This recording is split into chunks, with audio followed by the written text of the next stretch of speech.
有本事的男人怎么会入赘？大伯，许墨，你是不是被他骗了？你赚了那么多钱，可别被他骗走了。是啊，长得这么好，不会是吃软饭的吧？就是。许墨，你弟弟还等着你供上大学，你可别拿你弟上大学的钱养软饭男啊！你们全家吃软饭，我家牧羊都不会吃软饭。你们两家的事儿关我家和我什么事儿？自己生自己养，养不起就别生。黑妞，你说的这是什么话？你弟可是许家的种，许家以后还得靠你弟光耀门楣的。超儿才是许家的根，你儿子算老几？黑妞，你听大伯一句劝，可不能将钱给别人，得留给你亲侄子啊！养你们的大头鬼，都给我滚！这里不欢迎你们！你急什么呢？又不关你的事。他们不养自己的孩子，构成了遗弃罪。根据中国刑法第261条，判处5年以下有期徒刑、拘役或管制。如果他们以非法占有为目的，对你及你的家人使用暴力、胁迫或其他方法，强行将属于你及你家的财物抢走的行为，根据刑法第263条，构成抢劫罪，处3年以上10年以下有期徒刑并惩罚金，严重者处10年以上有期徒刑、或者死刑并惩罚金或者没收财产。他们喜欢哪条就选哪条，自由选择，你不能剥夺他们选择的权利。没想到牧羊这么有才，这个租来的男友，如果是真的，该多好。我叫许墨，年入100万，属于有颜有钱没男人的单身大龄剩女。因为是独生女，亲戚们都觉得我家绝后了。还好爸妈不重男轻女，一直很疼我。直到我毕业多年，别说结婚，连个男朋友都没有。今天我妈又一次给我打来了电话。你到底什么时候带男朋友回来？哎呀妈，你别催了，我今年一定带男朋友回家好吗？唉，怎么办呀？晶晶，我妈又来催婚了，实在不行我就租个男朋回去应付一下，就是不知道去哪里租，干嘛花那冤枉钱？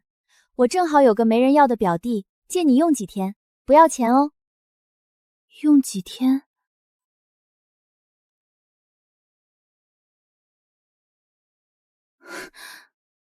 想什么呢我？对了，许墨，我表弟正好就在楼下咖啡厅，你们见一见吧，我还有事儿，就先挂了。什么？这么突然？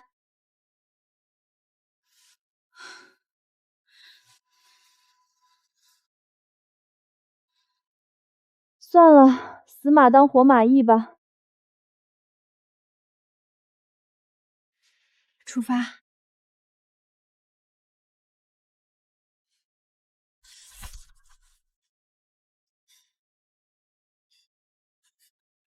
姐，牧羊，你现在在咖啡厅吧？在啊。那你看到我给你发的消息了吗？我上次跟你提过的那个事儿，我那个大学同学许墨，你还记得吧？他被家里催婚催得不行了，我跟他说你就是个没人要的表弟，借他回去应付几天。我没人要。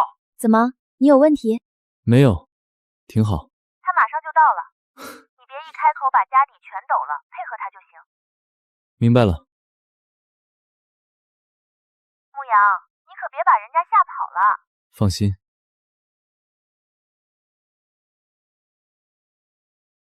这是晶晶那个没人要的表弟。你好，是许墨吧？请坐。谢谢。喝点什么？拿铁就好。你好，2杯拿铁。你的情况表姐跟我说过了，我可以帮你，只有一个要求。回头我父母回国，你陪我出席，跟他们吃顿饭就行。别说1顿饭，10顿都没问题。不是吧，许墨，看见帅哥你也太积极了。那就这么定了，明天我就以男朋友身份陪你回老家，过完年再回来。行。牧羊，我能问你一个问题吗？你说。你条件这么好，为什么还单身？不过是在等那个对的人，宁缺毋滥而已。原来如此，那就这样，明天我下班去接你。好，我把地址发你。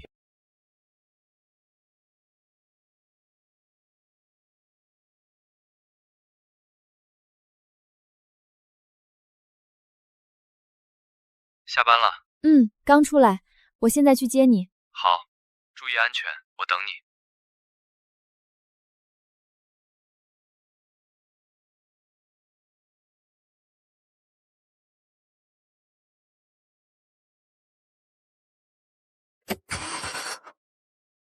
前往目的地，预计行驶时间25分钟。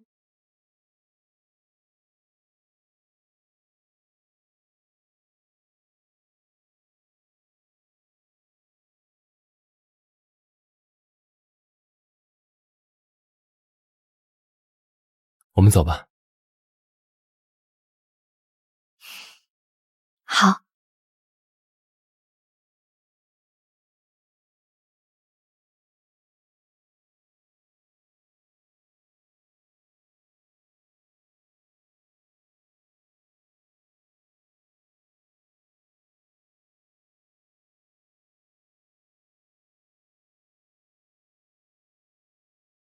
前面有个服务区。我们今天先在服务区休息一晚，明天再回家。好。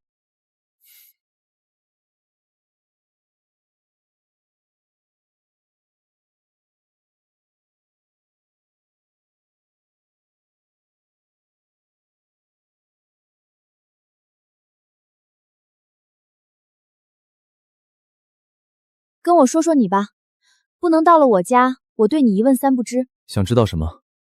基本信息，家里几口人，做什么的，你以前在哪儿上学，总之能查到的都得对上。我爸查户口很厉害。高中时跟家里移民，大学在国外读的，研究生毕业回国，现在在一家车企当技术顾问。性格呢？比较宅，爱好挺多，什么都会一点。年龄25。25？怎么了？没什么。我28。我知道。我比你大3岁。女大三抱金砖。问题是，我怎么让我爸妈相信你这样的条件能看上我，还是以结婚为前提的那种？他们会相信的，相信我。希望一切顺利吧。我也简单说说吧，剩下的路上慢慢聊。我家在那种3线末的老城区，生活节奏慢，挺宜居的。但我爸妈思想特别传统，觉得只生我一个女儿就绝后了，所以他们对女婿这个身份的期待值已经拉满了。你到了之后，别被他们的热情吓着。没问题。加油。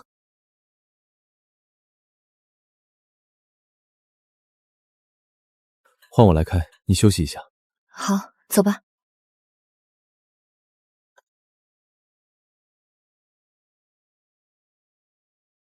经过长途跋涉，终于快到了。我看到门口的那个路口，居然还有拱门，红彤彤、亮闪闪的，远远就能看到。每年村子过节或是谁家有喜事，村民都会设立拱门庆祝。节日越大，拱门越多越壮观。我兴致勃勃地跟牧羊介绍着我们村子的优良习俗，结果车子开近后，我顿时笑不出来了。只见拱门上的有一行金色的字：欢庆小女许墨携男友回家过年。我第一反应就是脸都被爸妈丢光了，现在掉头回去还来得及吗？来不及了，因为我已经看到我的亲妈就在前方。下车后，我妈直接无视我，双眼放光地朝着驾驶座的方向走去。我妈，她就是牧羊。我尴尬地向已经下车来的牧羊介绍道：阿姨，新年好，新年好，快进屋坐。亲妈见到牧羊就跟我见到财神爷一般，热情地拉着牧羊进了屋，生怕他跑了一般。妈，还有东西呢，我喊道，你自己拿。亲妈头也不回地应道。我看着满满的后备箱，陷入了沉思。还好牧羊没像我亲妈那样没人性，返回来帮我搬东西。接下来的场面就是我的父母见到了牧羊，就跟见到了失散多年的亲生儿子一般，只差抱在一起，热泪盈眶。而我就好像是个失宠的小妾，直接被晾在一边，还显得有些占位置。不过我不得不感叹牧羊的演技和情商，居然没有表现出一丝不耐烦和嫌弃，还主动道歉说：叔叔阿姨，本来我是想早点拜访你们，但担心太过唐突，就一直拖到现在，希望你们别见怪。没事，都是许墨的错。不早说。亲妈笑容满面的应道。在说这句话的时候，还不忘拍打我肩膀一下。如果我怀孕了，这会儿已经被我亲妈拍掉了。亲爸开始一边泡茶一边跟牧羊闲聊，说是闲聊，但我觉得亲爸打算将牧羊的18代都打听清楚，生怕我被骗了一般。爸，我们刚回来。我只能婉转地提醒道，你累了就去休息，我跟牧羊聊就行。父亲头也没回。牧羊他开了几个小时的车，没关系，我不累，你先去休息。牧羊微笑着应道。结果我还没来得及休息，我亲妈就叫我去帮她喂鸡。我堂堂一个年入100万的财务总监，让我去喂鸡。最后我还是认命的去了。回到农村就得干活，管你之前是什么身份，多少收入。当然喂鸡是假，我妈打听牧羊的资料是真。你们来往多久了？1年了。我脸不红气不喘的应道。牧羊家去过没？还没，当然得先让你和爸审核通过了，再去他家，不然万一你们反对，不就白忙活了？我只能瞎扯道。没想到母亲不但没有表现出开心，还忧心忡忡地嘀咕了一句，就怕看不上。母亲还将牧羊之前谈过几次恋爱，怎么会看上我？事无巨细全问了，大部分我都回答不出来，只能瞎编，先糊弄过去，简直比跟甲方斗智斗勇还累。喂完鸡，亲妈还身手敏捷地抓了一只鸡，说要给牧羊补补。而已经很久没回家的我都没这待遇。回到家后，看到父亲跟牧羊都不在家，我连忙给牧羊打电话，生怕他出任何事。他要是出了什么事，我怎么跟晶晶交代？牧羊在电话另一头笑着说，伯父带他出去散步，待会就回去。我顺口叮嘱他注意安全，就没放在心上，因为我亲妈已经杀了鸡，叫我帮他拔鸡毛。牧羊跟父亲回来，已经是黄昏时分，我家的晚饭都做好了，只等他们。我找了个机会问牧羊，我爸下午带他去哪了，有没有为难他？牧羊不但说没有，还说跟我爸很谈得来。我严重怀疑牧羊跟我说的根本不是同一个人，因为在我的印象中，我爸就是个不拘言笑的人，对我还特严厉。一直到现在，我还是跟我妈比较亲，有什么事也是跟我妈说。吃晚饭的时候，我爸就跟牧羊说喝2杯，我没等牧羊回应，就说道：爸，牧羊他不太会喝酒，就怕喝多了容易露馅。回头我爸妈要是知道我为了应付他们租了个男友回家，还不宰了我？结果牧羊居然直接拆我的台，难得有这样的机会。我陪伯父喝2杯没事，还是牧羊大气。我爸夸道：就这样。牧羊陪着我爸一边喝酒一边闲聊着，而我则是食不知味，提心吊胆，生怕牧羊喝多露出什么马脚。本来以为牧羊只要应付我爸一个人，事实证明我天真了。没过多久，我大伯、伯母、三叔、三婶都来了。原来下午我亲爸带着牧羊到处去串门，串门是假，炫耀倒是真的。这不晚上亲戚们都上门来关心我的终身大事，更准确的说是来一探虚实。毕竟大伯、三叔两家因为有儿子，一直被爷爷奶奶偏爱，而爸妈因为只生我一个，还是个女孩，从小我们一家就没少被欺负歧视。牧羊，你跟我们家黑妞交往多久了？伯母一脸八卦地问道。伯母直接叫我从小就排斥的外号，丝毫不顾及我的面子。牧羊则是不解地看向我，黑妞，他们给我取的外号。我郁闷地解释着，这外号取得一点都不贴切，你长得这么好看，应该叫大美女。牧羊当着亲戚的面一本正经地说道，然后转头回应道，我追了许墨1年多，直到去年年底他才答应跟我交往。我看向牧羊，一脸的崇拜，原来牧羊才真是说谎都不用打草稿，信手拈来的那种。你对我们家黑妞是认真的吗？有打算结婚吗？三婶跟着问道。只要许墨愿意，我们可以马上领证的。牧羊握着我的手，微笑着应道。你长得这么好，不会嫌弃他年纪大吗？三叔紧接着说道。我刚要发飙，就听到牧羊应道，大吗？我觉得配我刚好。那一刻，我恋爱了，心动了。你做那个什么汽车顾问，是不是修汽车的？工资应该不高吧？结婚后是住在北京，还是回我们农村来啊？大伯一连串问道。确实不太高，税后也就20几万。牧羊谦虚的回道。那也不多啊，平均一下1个月也才不到2万。三叔语气有些怪异的评价道。我直接翻了一记白眼，你牧羊这年纪有这工资水平也不算低了。然后就听到牧羊补充了一句，我说的是月薪。一下子大家都愣住了，包括我，因为我也没想到牧羊工资这么高，我已经算是高的，他比我还高得多。但转念一想，牧羊不过是为了给我撑面子吹的，只是一开始就将起点定得着这么高，我以后还怎么找男朋友啊？要是条件比这低，带回家来还不被大伯和三叔一家埋汰死？每个月都有这么高吗？还是个别月份而已？不过大城市工资高，工作压力也很大，听说那个什么996，一不小心还容易猝死什么的，太危险了。我们普通人家还是求个安稳过日子就好。大伯语气酸得很，我看着他们一个个恨不得我嫁不出去，或是找一个条件很差的男人的嘴脸，就很想将他们赶出去，管他们是哪门亲戚。这哪是亲戚，仇人还差不多。难怪大哥找了个没工作的嫂子，确实无业最安稳。我点了点头附和着，你懂什么？娟子现在是在考公务员。大伯一下子就急了，在夜总会备考吗？我脱口而出应道，下一秒被亲妈拽去厨房洗菜。你管他们说什么？你又不是不知道，他们就那样，笑人穷怕人富。亲妈难得耐心劝我，就怕我将事情闹大，那也不能那样跟牧羊说。我无语道，还好牧羊是我的假男友，要是真男友，还不被他们吓跑了，想想都生气。回头你跟牧羊解释一下，他们就那样，让他别往心里去。等你们结婚以后就搬出去住了，也不用看这些亲戚的嘴脸。亲妈也没办法，我看他们是巴不得我嫁不出去，他们不是巴不得你嫁不出去，他们是希望你嫁出去后，我们家财产归他们，怕你找一个太厉害的，他们争不过。我结婚了，为什么我们家的财产就要归他们？我看向亲妈，错愕地问道，我就不能自己留着吗？要他们这些外人来惦记，不就是因为我们就你一个女儿，你嫁出去后，土地房子不就跟你没关系了？他们想得美，我结婚了，将你跟我爸接过去住，这里的地和房子空着也不会给他们，那都是我们家的，你跟我爸100年后也是属于我的，轮不到他们，他们要是敢硬来，我就报警起诉他们。此刻的我已经憋了一肚子气，转身走出厨房，准备将这些不要脸的亲戚赶出去，管他们是谁。就听到牧羊笑着跟他们说道，只要许墨愿意，我入赘也可以的。我一个恍惚，脚绊在门槛上，差点就摔出一个4仰8叉，还是牧羊伸手一下子拦住了我，我才没出洋相，小心。牧羊微笑着看着我提醒道。我愣愣地看着他，如果说之前是恋爱，那现在已经处于热恋中。你入赘，你父母不会反对吗？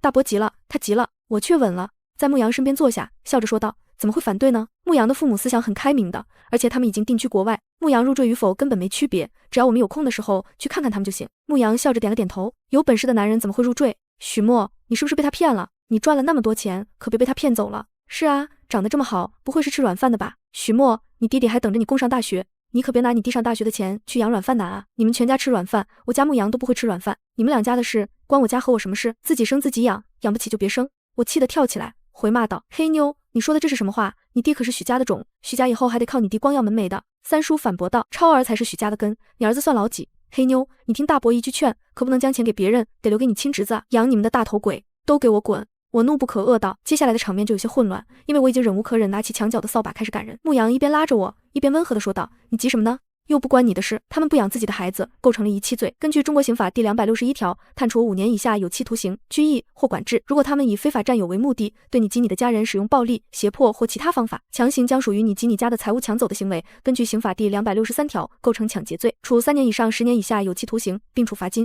严重者，处10年以上有期徒刑、无期徒刑或者死刑，并处罚金或者没收财产。他们喜欢哪条就选哪条，自由选择。你不能剥夺他们选择的权利。”大家顿时目瞪口呆地看着牧羊，一时之间反应不过来。他说这话是什么意思？我则扑哧一声笑了。没想到牧羊这么有才，但他不知道，有时候秀才遇到兵，有理说不清吗？你在说什么？还是大伯先回过神问道。我去年通过了法考，拥有法律职业资格证，也就是你们要是强迫许墨和他的家人做任何不愿意做的事，而且涉及到违法犯罪，我很乐意免费担任他们的律师。我们是一家人，互帮互助不是应该的？你在胡说八道什么？我跟许墨过年打算买婚房，我们比较急，不然你们先接济一下我们。我没钱，你年薪几百万的人跟我借钱，北京房子很贵的，没钱。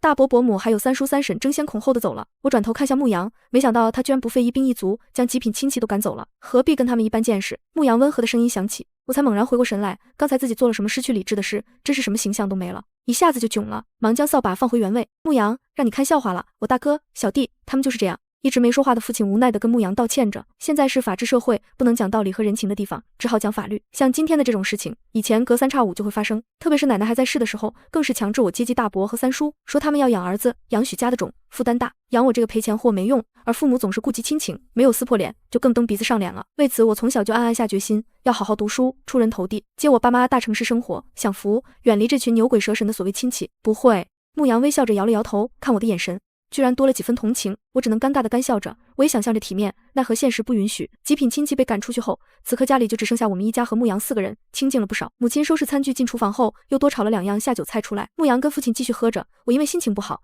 坐在一旁拿着手机跟晶晶聊刚才发生的事。晶晶的反应比我还大，这你都能忍啊？忍不了，我已经将他们都赶出去了。你要是赶不走，就让我表弟上。打伤了，大不了赔点医药费。不行，以他们的人品，还不讹上我家，讹上牧羊。我现在就想着赶紧买套房子，将我爸妈接到身边，生活比较实际。还买什么房子啊？我表弟一个人住着那么大一栋别墅，还腾不出一套房伯父伯母住吗？我一下子笑了。你是不是忘了，你表弟是我假男朋友啊？那就变成真的呗，有什么问题？我都不介意你当我弟媳，你还介意我当你大姑子啊？我顿时一头黑线。这说到哪去了？牧羊跟父亲倒是很聊得来，大有相见恨晚的趋势，加上喝了酒，最后甚至称兄道弟起来。我听着父亲开始跟牧羊说起我小时候的事，顿时有一种不祥的预感，连忙阻止道：“爸，你喝多了，别再喝了。我哪有喝多，再来1瓶都没问题。你别在牧羊面前乱说，你是再来1瓶也不会醉。”但牧羊已经喝多了，现在也很晚了，该休息了，明天再继续。母亲过来劝道：“就这样说定了，明天再继续。”父亲拍了拍牧羊的肩膀，大着舌头说道，然后在母亲的搀扶下进卧室了。果然还是母亲最了解父亲。有办法，收回视线就看到牧羊对着我笑，喝多了，冲着我傻乐的那种。我顿时囧了，只能硬着头皮跟牧羊说，有点晚了，不然先休息吧。还好牧羊倒很配合的跟我走。母亲知道我这次要带男朋友回来，已经提前收拾了一间卧室出来，就在我卧室的隔壁。我带着牧羊来到他的卧室，迟疑的问他，一个人可以吗？牧羊看着我，笑着，我这才反应过来，刚才自己说的话有歧义，顿时尴尬的解释道，我的意思是，你今晚喝多了，没事吧？还好，那你早点休息吧，我不打扰你了。我说完，转身走出卧室，并带上门。我回到自己的房间，第一件事就是打电话给晶晶，问他表弟喝多了有什么反应，需要注意什么。毕竟晶晶那么仗义的将他表弟交给我，我就得负责到底。至少在回去之前，我得确保他安然无恙。牧羊喝多了，晶晶极为惊讶。是啊，还不是晚上一群极品亲戚，后来又跟我爸称兄道弟的喝了不少。我现在有点担心啊。你放心吧，我表弟酒品很好，即使喝醉了也不会乱来，你不用担心他会借酒对你霸王硬上弓。不过你要是借酒发挥，就不在我说的范围了。我跟你说正经的，我忍不住翻了一记白眼。我也是说正经的，我表弟还单身哦。你表弟这条件还单身，是不是因为他喜欢的人比较特别啊？我迟疑地问道。特别？晶晶不解道，比如他喜欢的是同性。电话另一头的晶晶顿时哈哈大笑起来。你可以放120个心，我表弟是钢铁直男，跟我又没关系，我只是八卦一下。我的意思是，你要是看上我表弟，有条件你就上，没条件你就创造条件上，反正人都在你家了，你要是来一个生米煮成熟饭，我也不介意的。晶晶看热闹不嫌事大的说道。滚滚滚，越说越离谱。又跟晶晶扯了几句后，我就挂电话了。到底不放心喝多了的牧羊，想着是不是去厨房煮点醒酒汤之类的东西给他喝点。可是我除了会煮饭和方便面外，炒菜煲汤之类一窍不通。最后只好来到厨房，拿着手机搜索醒酒汤怎么做，然后依葫芦画瓢的煮了一锅。我妈听到动静过来问我是不是饿了，我说我在煮醒酒汤，待会给爸也端一碗喝。结果我亲妈瞟了一眼，嫌弃道，我还以为你居然这么有干劲，半夜煮猪食。妈，你别看卖相不好，味道还是不错的，喝一碗，明天起来头就不疼了。你给我爸端一碗过去。我自夸并推荐道，说完就盛了一碗，半抢破地递给我妈，然后又盛了一碗给牧羊送去。来到门口敲了敲门，没动静，又敲了2下，静静的等着，想着再没开门，估计是已经睡着了，那我也不吵他了。结果我正想转身离开的时候，门开了，我一抬起头，看到刚洗完澡的牧羊，头发还是湿的，衣服更穿好，带着几分随意的率性和性感。只是这是我能看的画面吗？我一下子囧了，忙避开视线。送上醒酒汤，给你煮了碗醒酒汤，你趁热喝了吧，喝完早点睡，晚安。牧羊接过汤碗，问了我一句，我待会要跟我的家人视频，你要不要认识一下他们啊？我以为自己听错了，转头看向牧羊，提前认识一下，回头见面比较不尴尬。牧羊微笑着解释道，那倒也是。我干笑着应道，但我没任何准备，到时候要是穿帮了怎么办？不会，你实话实说就行，进来吧。牧羊说完，让开身子，让我进屋。走进牧羊的卧室，我的心跳一下子快了起来，明明是我家，但这一刻却有种闯进牧羊的世界的错觉。你先坐一会儿，等我先将汤喝了。牧羊说完，将醒酒汤喝了。我只好在书桌前的椅子坐下。这间房比我现在的卧室更大，以前我就睡这间，但因为太晒，夏天特别热，后来换到隔壁房间去，这间屋就成了书房。牧羊喝完了醒酒汤后，跟家人视频，因为这个时候牧羊父母那边正好是白天。牧羊将手机摆放在书桌上，靠着书本，这样镜头能照到2个人，而且我也能看到牧羊的家人。牧羊的父母看起来年纪很大了，牧羊有提过，他是他家最小的孩子，父母上了40的年纪才生下他，所以年纪比较大。面对着牧羊的父母，我几乎有问必答，甚至有些话痨，因为牧羊的父母看起来也很好相处的样子。最后我还邀请他们有空来我的家乡玩，不忘推荐了家乡的美景一波。视频结束后，我才反应过来，我好像忘了自己应该扮演的角色，转头尴尬地看向牧羊，对不起，我刚好像忘了自己的身份，没事，真是一点好。牧羊微笑着安慰着我，很晚了，你也早点休息吧，晚安。我有些懊恼地点下头，硬到起身朝着门口走。回到自己的卧室后，我还是有些郁闷，毕竟牧羊来我家做得很好，我却连跟他父母视频都拉胯。但郁闷归郁闷，回家的第1个晚上，我还是睡得很好，毕竟今天一天体力消耗太大。第2天我睡到自然醒，醒来已经10点多了，我还以为自己看错时间了。换好衣服，洗漱好，走到客厅，却一个人都没有，也不知道牧羊是不是还在睡，父母这个时候肯定出忙活去了。走到院子，看到我亲妈在喂鸡，妈，你怎么没叫我啊？毕竟以前8点1过，我妈是非叫我起床不可的，哪怕是周末。你以为我不想叫，是牧羊说你太累了，让你多休息一会儿。亲妈嫌弃地看了我一眼，哦。我应了一声，下一秒就觉得不对劲了。牧羊怎么知道我累？他昨天可没比我有运动量少，他怎么就不累，还能早起吗？牧羊呢？跟你爸爸出去采购年货了啊！我差点以为自己听错了，本来是要叫你去的，谁知道你睡得跟一头猪似的，也不知道醒的。亲妈吐槽道，下一秒话题一转，低声提醒道，别怪妈没提醒你，你跟牧羊感情再好，到底还没结婚，还是要注意点，不然大着肚子举行婚礼不好看。我顿时一头黑线，这是哪跟哪？妈，你在说什么啊？天啊！800年不知道害羞是何物的，我居然害羞了。你昨天进牧羊的房间，别以为我不知道，反正你自己注意点。将鸭子喂了，我去摘点菜回来煮。亲妈将一盆鸭食塞给我，就去摘菜了。我看着身上那套香奈儿套装，已经沾上了鸭食，有些欲哭无泪，但又不敢抗议，抗议了只好招来母亲更凶悍的批判。亲妈要是能拿出一半对我的气势，对那些极品亲戚，我们家也不至于被欺负成那样。唉。我无奈地感叹道。喂完鸭子，我给牧羊打电话，电话是父亲接的，说牧羊现在没空接电话。他在干嘛？我有些纳闷了，正在帮你叔公家修拖拉机。父亲在电话另一头应道。我愣了一下，然后哈哈大笑起来。没想到牧羊还真被当成汽修工了。他会修吗？牧羊让我跟你说，他飞机也会修，他就吹牛吧。爸，你们不是去买年货吗？本来是要去的，遇到你叔公，就先来修拖拉机了，晚点再去。我只好过去看看情况，没想到牧羊还真修好拖拉机，这会儿正好时开。我看着穿着一身斯文的牧羊，却旷野地看着拖拉机，那画面后来每每想起来都想笑。修好了拖拉机，叔公很高兴，还请牧羊吃红鸡蛋。牧羊问我，这样是不是表现合格了？我笑说，他表现有没有合格我不知道，但叔公这关是过了。叔公是我们这一族最年长，也是最德高望重的老人了，所以家族有什么事，基本上都要经过叔公点头才执行的。帮叔公家修好了拖拉机，我们就去采购年货了。其实家里已经置办的差不多了，说是去采购年货，不如说带牧羊去县城凑一下热闹。而我因为2年春节没回来的关系，这会儿来集市，也感到好玩和新鲜。看什么都觉得好玩好吃，牧羊估计也是头回参加集市，看啥都觉得有意思。我们就像哥们一样，一起逛了回集市，吃了不少小吃。牧羊开心得像个孩子说以后还要来，我顿时一头黑线，合着我明年也还找不到男朋友，还得继续租他吗？年夜饭我们家更是难得如此热闹和和谐，不像以前经常因为催婚而闹得鸡飞狗跳，不欢而散。牧羊将我爸妈哄得心花怒放的，我暗暗决定，明年如果牧羊还没有女朋友，我还找他，哪怕需要付钱，毕竟太物超所值了。至于后年的事，就等以后再说。只是晚上牧羊是真的喝多了，前天晚上只是看起来喝多了而已，但今晚却是真的喝多了，因为他居然跟我爸妈商量起彩礼的事。不用彩礼，你们俩感情好才是最重要的。父亲眉开眼笑地说道，那架势恨不得直接将我打包送给牧羊，还需要什么彩礼啊？彩礼多少还是要意思一下的，按照习俗来就行，最后还是要给你们还回去的。母亲则理智多了，毕竟是没有喝酒的人。我在一旁囧的头快要钻到桌子底下去了，这是什么跟什么？许墨，你的意思呢？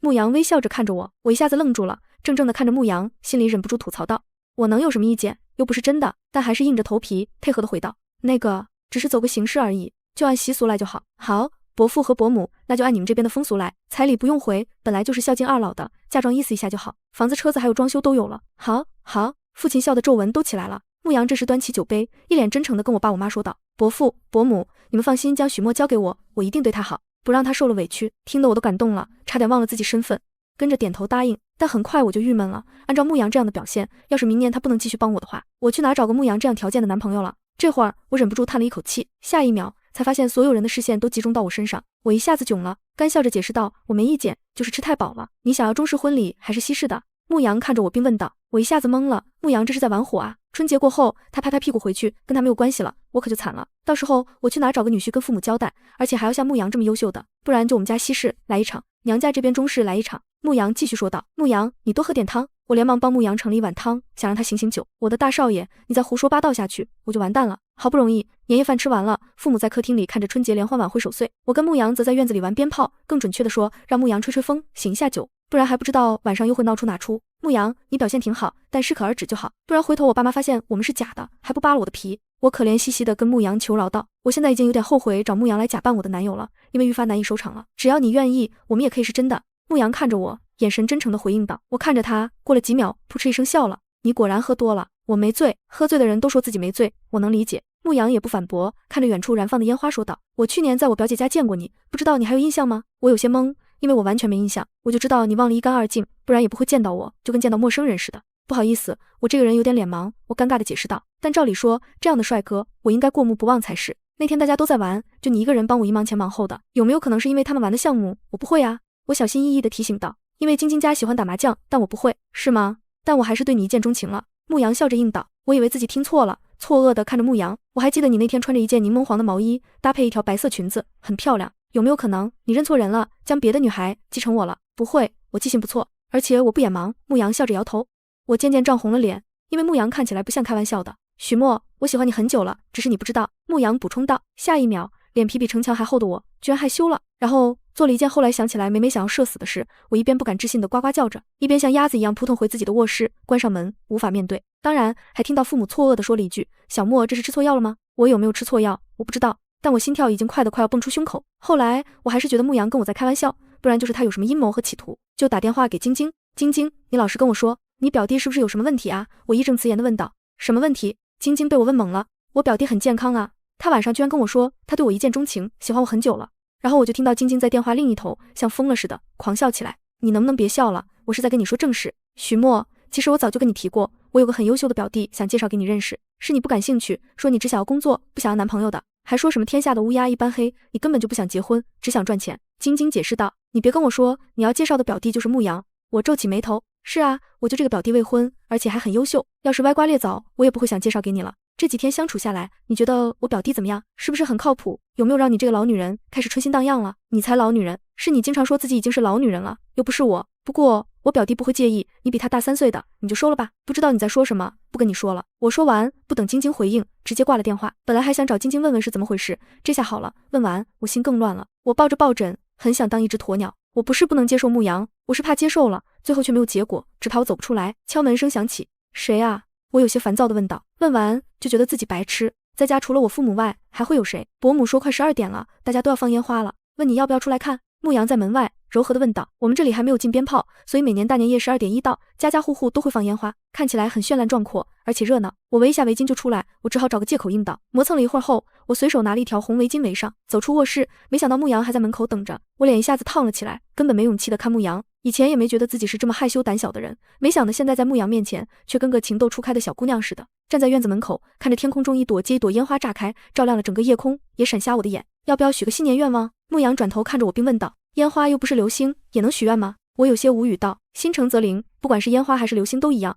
牧阳则是笑着说道。看着牧阳温暖的笑容，我突然有些相信了，双手交叉，闭上眼，默默在心里许着愿。如果方便的话，今年赐我一个神仙男朋友吧，像牧阳的这款就行。我不挑。许完愿后，我放下手，转头看向牧阳，没想到就对上他的视线，因为没有任何心理准备，我一下子就囧了，忙移开视线，然后就听到牧阳带着笑意的语气问道。许墨，要不我们试试？是什么？我愣了一下，然后只能装傻，含糊的应道。第一次这么紧张，怕牧阳跟我开玩笑的，又怕他不是开玩笑的，做我女朋友好吗？我错愕地看着牧羊，更加不确定他是在开玩笑还是在开玩笑，吐槽了一句：“这个笑话一点都不好笑，我是认真的，做我女朋友好吗？”牧羊再次问道，声音居然听起来有点紧张。天空中又炸了一颗烟花，跟我此刻的心情一般，突然就炸开了，一片眩晕。做你女朋友有什么好处？我还是故作镇定地反问道。以后你就不用再租假男友回家过年，我每年都可以陪你回来。我有些无语地翻了一记白眼，想让他别提这个。